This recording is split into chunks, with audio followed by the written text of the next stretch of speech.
No programa de hoje é o vereador professor Daniel. Alegria de receber, vereador. Bom dia. Alegria, que bom estar aqui conversando e chegando até a comunidade de Gramado para falar um pouco do nosso mandato e o que o vereador pensa. E aí, vamos lá, Daniel. Maravilha. Bom, para começar o bate-papo então, gostaria que você falasse um pouco sobre a comissão especial que está analisando as contas da administração passada, ou seja, de 2009 até 2012. Isso, eu gostaria, 2009, 2010, 2011, eu gostaria de chamar a atenção para esse fato. Se criou uma comissão especial, né, uma comissão provisória aqui na Câmara de Vereadores de Gramado que vai analisar as contas do prefeito Nestor dos anos 2009, 2010, 2011. Na verdade, para esclarecer o que está acontecendo e que eu acho até meio preocupante em alguma circunstância, o Tribunal de Contas do Estado analisou as contas do prefeito Nestor, aprovou as contas do ano 2009, 2010 e 2011, porém glosou valores e também deixou multas, somando tudo, as glosas e a multa dá em torno de R$1 milhão. Porém, é praxe que todas as câmaras de vereadores façam essa aprovação de contas. Elas vão, geralmente o que faz a Câmara de Vereadores? Ela vai referendar o que o Tribunal de Contas do Estado está fazendo. Porém, há uma novidade nessa, porque existe uma questão também correndo lá em Brasília, no Supremo Tribunal Federal. Porém, a Câmara agora, com orientação dessa Procuradoria também, através de uma questão judicial, vai também analisar as glosas e as multas das contas do ex-prefeito Nestor nos anos 2009, 2010, 2011. Eu gostaria de deixar minha posição já, na qual eu acho que nós, Câmara de Vereadores, não podemos, não somos um órgão técnico que pode deliberar sobre glosas e multas. Eu acho que existe o Tribunal de Contas do Estado, é um órgão que trabalha, que tem técnicos para fazer esse tipo de análise, e eu entendo, nem entrando no mérito se o ex-prefeito deve devolver esse valor ou não, porque eu acho que quem tem que falar isso é a Justiça, quem tem que apontar isso é o Tribunal de Contas do Estado. Eu acho que os vereadores devem votar pela manutenção, e eu faço meu voto pela manutenção do que entendeu o Tribunal de Contas do Estado, que é a aprovação das contas do prefeito Nestor, 2010, 2011, mantendo ele elegível, e que é o que o Supremo Tribunal Federal, eu acho que é o que está em discussão em Brasília, mas não é competência da Câmara de Vereadores e não é nossa competência no sentido legal de analisarmos as contas de gestão e as contas de governo, retirando as glosas as multas dos anos de 2010, 2009, 2010, 2011. Eu acho muito perigoso. Eu acho que em Gramado, inclusive, pode inovar criando uma jurisprudência, ser a primeira cidade, nas primeiras cidades, a Câmara de Vereadores retirar uma multa que é uma questão técnica que vem do Tribunal de Contas do Estado. O senhor faz parte dessa comissão? Faz parte dessa comissão. Foi feito já, o relator foi o Dr. Biratã, tem um relatório onde ele, no seu relatório, coloca o entendimento de que o prefeito tem as suas contas aprovadas como Tribunal de Contas do Estado, mas diverge na questão das glosas e multas. Então eu, como também membro dessa comissão, fiz um relatório separado, onde eu mantenho a posição do Tribunal de Contas do Estado. Eu compreendo que ele é o órgão competente para fazer essa análise e não a Câmara de Vereadores, porque passa a ser um julgamento político e não um julgamento técnico. Se entrar na pauta de análise da Câmara de Vereadores, quando é que vai ser isso? E a Câmara está correndo, a Câmara de Vereadores tem corrido, tem se apressado para fazer esse julgamento, se não me engano agora na próxima terça, como a gente está um pouco fazendo essa entrevista um pouco antes de ela ir ao ar, a previsão é para terça-feira, embora eu acho que nós precisamos esperar um pouco mais, dialogar um pouco mais sobre esse assunto, não fazer também as 3 sessões extraordinárias no mesmo dia, como é o entendimento até esse momento. Ok. Projeto que está também aí na casa para a eleição dos diretores de escolas do município, Isso aí. O senhor, como é professor ligado à educação, também tem total interesse em agilizar esse processo. Isso aí. Está na casa também um projeto que trabalha a questão das eleições diretas para diretor nas escolas do município. é um processo de gestão democrática que já vem sendo aprimorado também pelo governo anterior, e nesse governo também tem sido uma pauta importante, que é a escola, os professores, os pais dos alunos também, que não têm a idade ainda adequada, vão poder eleger qual que é o diretor da sua escola, né?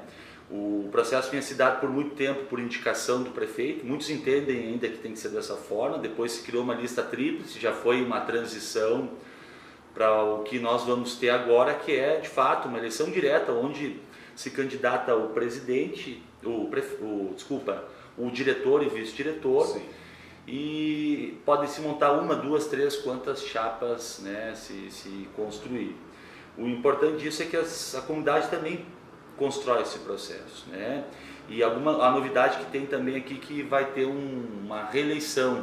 O que está tramitando na casa é isso, tem uma possibilidade de quem já é diretor se reeleger, e quem se eleger agora pela primeira vez pode ter uma reeleição, né? Então há também uma ideia de alternativa, né, dos diretores para formar novos gestores e fazer o que o processo democrático recomenda, que é a alternância, né, dos gestores. Esse projeto já entra em pauta na próxima segunda? Isso agora? Provavelmente segunda ele vai ser já votado, né, já foi lido, ele está em discussão na CCJ, como é um projeto, ele tem algumas, não digo polêmicas, né, mas ele precisa ter um entendimento pontuais, enfim. Algumas pontualidades está se discutindo, mas é uma ideia praticamente unânime, né, também faz parte do que diz a LDB, o que diz a legislação sobre educação. Deixa eu aproveitar, já que falamos em diretores de escola, professores, enfim, como é que o senhor vê o cenário hoje estadual, com esse momento difícil que passa o governo do estado, principalmente na questão da educação também, com professores ainda em paralisação, as aulas vão se estender até metade de janeiro de 2018, assim que retornar, enfim, situação complicada, não é? O professor no estado do Rio Grande do Sul, em especial, né, no nosso estado, tem tido dificuldades. Eu vou te dar um dado, nós estamos há 3 anos, vamos fechar 4 sem 0,1% de aumento.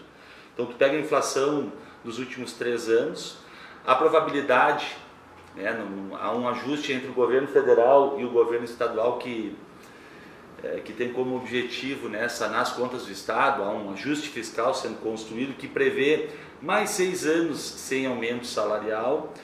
Não bastante isso, também os professores têm enfrentado um problema muito sério, que é o problema do parcelamento dos salários, que gera insegurança, né? Então há uma desvalorização, né, que nos preocupa.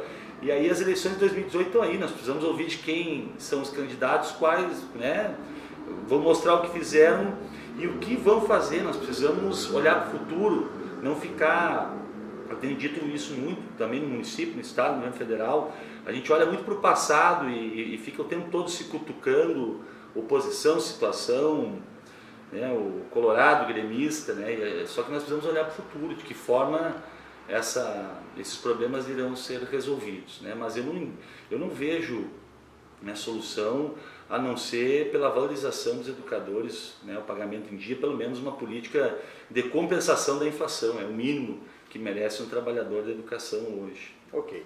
Natal Luz está em andamento, vereador Daniel, e o senhor tem acompanhado aí o que tem dito, principalmente nas redes sociais, a gente vê aí uma aclamação sobre, principalmente a questão da decoração na cidade, enfim, o que o senhor tem acompanhado, o que o senhor pode falar para a gente sobre o Natal Luz? Bueno, eu quero aproveitar esse nobre espaço que nós temos aqui para dizer, em primeiro lugar, e falar para todas as pessoas que estão envolvidas com o Natal Luz, tanto na organização, quanto o ator, quanto as empresas terceirizadas, né, que vocês têm o apoio do professor Daniel, né, eu torço para que o Natal Luz seja como os outros anos, um evento de sucesso, né, dizer para vocês que o trabalho de vocês vai rebater as críticas. Eu também acho que, como os outros anos, existem questões pontuais na questão, principalmente da decoração, no que se diz respeito fora dos espetáculos, nas ruas, né? É público notório que o Natal Luz, até 2010, até pela forma de gestão que se tinha, né, tinha capacidade de angariar mais recursos e se tinha uma autonomia muito maior na hora de fazer o enfeite da cidade, organizar a cidade. E vamos ser honestos, né, foi um trabalho muito bem executado, muito bem feito pela família Pessim, que merece todo o nosso respeito por tudo que fez na cidade, principalmente no Natal Luz, por todas aquelas famílias que faziam um trabalho comunitário, um trabalho voluntário ou um trabalho remunerado, mas que tinham já uma relação muito forte com a cidade. Bueno, o que acontece? Há um processo, não entrando no mérito, mas há uma intervenção judicial, né? Então, ao mesmo tempo que aquele trabalho ele era um trabalho efetivo, muito bem feito, muito organizado, haviam questões legais que começam que forçam, na verdade, o Ministério Público, o Poder Público a criar a Gramadotur, né? A partir do momento que a Gramadotur passa a organizar os eventos na cidade de Gramado, nós começamos sim a enfrentar algumas dificuldades, né? Então, o gestor do Natal Luz, a pessoa que tem o poder de fazer ele, tem algumas dificuldades, que é as licitações, né? Ela não escolhe mais, a mecânica muda, né? Eu acho que nós precisamos aproveitar esse momento, inclusive, né, esse de discussão que acontece todo início do ano, nos últimos anos. É normal isso acontecer na Festa da Colônia, na Feira de Cultura, na Festa da Páscoa, não só desse ano, dos últimos anos, começam os eventos, começa lá as redes sociais a dimensionar os problemas que se tem. Eu acho que esse é o momento, sim, de discutir Gramadotur, né? Eu acho que as pessoas, a gente precisa entender, nós vivemos uma cidade que tem 83% da sua atividade econômica voltada para o turismo, né? A Gramadotur, as pessoas às vezes se apavoram com os recursos que são geridos por ela, é pouco, né? Numa cidade onde praticamente toda a cidade vive do turismo, vive das feiras, vive dos eventos, nós precisamos de uma Gramadotur forte, nós precisamos mexer no escopo da Gramadotur, né? Acho que essa é a discussão. Não é só questão do enfeite, é a estrutura dela que precisa hoje ser repensada, reestruturada. A Gramadotur trabalha com pouquíssimos funcionários, tanto concursados como cargos de confiança. E ela tem uma grande responsabilidade. Olha aqui, olha lá. Ela gerencia, ela trabalha nada mais, nada menos de um evento que é o Natal Luz, que precisa trabalhar desde o início do ano, só que ela também precisa trabalhar a Páscoa. Ela também trabalha o Gramado em Concert, o Festival de Gastronomia, a Festa da Colônia. Então a dimensão dela, a estrutura dela precisa ser repensada. E nós precisamos respeitar a Gramadotur, né? Eu acho que eu, como vereador, eu não vou entrar no bate-boca de Facebook, todo o respeito às opiniões e à democracia, né? Nós precisamos aqui ter maturidade, como Câmara de Vereador, olhar para a Gramadotur, enxergar sim, tem problemas, acho que alguma coisa de decoração precisa ser repensada, ser reestruturada, mas também a gente tem que entender que o turista está gostando, que tem sido um sucesso, que a população muitas vezes gramadense reclama do enfeite da cidade, mas estatisticamente todo ano aumenta o número de visitantes em Gramado. Foi assim no Festival de Gastronomia, foi assim na Festa da Colônia, tem sido assim nos eventos da cidade, né? Então tem que ter maturidade, tem que ter olhar técnico, tem que valorizar a Gramadotur, tem que valorizar a Escola das Artes. Olha o trabalho que as pessoas têm feito, né? Nós não podemos ter esse complexo de cachorro vira-lata e ficar olhando para nós e só procurando defeitos. Olhar para o que está errado, reavaliar, mas pensar na Gramadotur é pensar em Gramado. Eu insisto, Gramado precisa da Gramadotur, ela precisa ser repensada. Eu acho que essa tem que ser a nossa discussão. Nós precisamos melhorar a estrutura e é assim que nós vamos construir uma cidade melhor, olhando para frente, né? Não grenalizando, né? Tornando uma disputa política de A e B, o que é, na verdade, o que faz uma cidade como a de Gramado sobreviver. Ok. Beleza, obrigado, professor Daniel, grande abraço, até a próxima oportunidade. Isso aí, obrigado, até a próxima.